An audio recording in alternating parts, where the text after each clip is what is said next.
Actually, topic is India-US relationship. I will be covering my topic in a way. First of all, I will be covering the historical significance, then furthermore the current scenario, and in the last the conclusion. Just imagine the world's oldest democracy and the largest democracy when meet together. Then what will be the results for the common conclusions? India-US relationship are the blend of the great historical significance by which they are emerging together with the mindset of the Vasudhaiv Kutumbakam. India is actually following this mindset for becoming the global leader in terms of the development and also to peacekeeping country in the whole nations.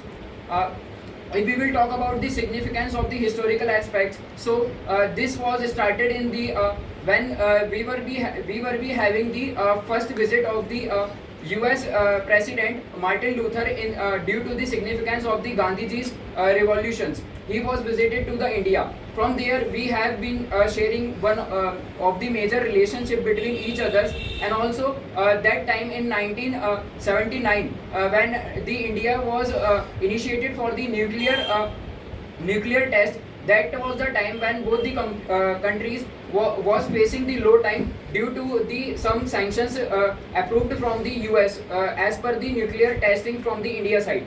Furthermore, we have also done many of the certain things for the growth of the both the countries, like in the defense and security. US is one of the biggest. We can say US is one of the biggest country from which we are occupying the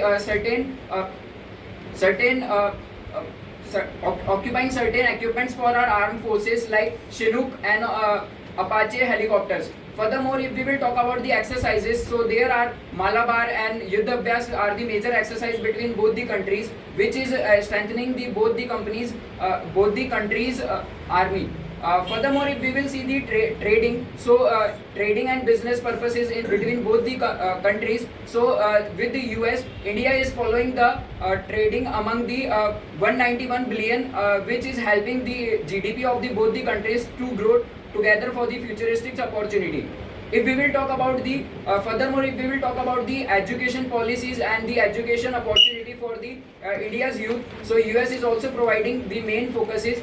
In conclusion, I want to conclude the topic in a way that recently US 47th president has been elected as a Donald Trump, and this will be the great significance for all the countries, and Indian Prime Minister and US Prime Minister will be working for the global peace of the globe. Thank you.